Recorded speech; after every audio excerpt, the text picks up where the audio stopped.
সুন্নাহকে যদি আমরা জিজ্ঞেস করি, বিশ্বনবী রেখে যাওয়া সুন্নাতে যদি আমরা একটু তালাশ করি, একটু স্ক্যানিং করি, একটু চোখ গোলাই, তাহলে সুন্নাহ আমাদেরকে বলে বেশি বেশি নফল ইবাদত করো আর আল্লাহর নৈকট্য হাসিল করো। সুবহানাল্লাহ পড়বেন না? কোরআন বলেছে সেজদায় লুটিয়ে পড়ো। যা যা বললাম আমি ওঠার আগে জিজ্ঞেস করে আবার শুনে যাব, কারণ আমি মনে করি এটা ক্লাস।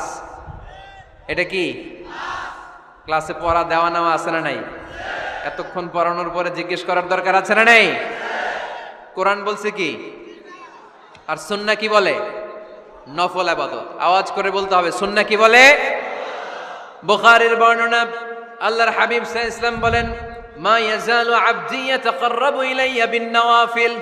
বান্দা যত বেশি নফল ইবাদত করতে থাকে, করতে করতে করতে করতে বান্দা আমার কাছের নৈকট্য প্রাপ্ত বান্দা হয়ে যায়। হাত্তা উহিব্বাহু, এরপর আমি আমার বান্দারে এত ভালোবাসি, কুনতু সামআহুল্লাযী ইয়াসমাউ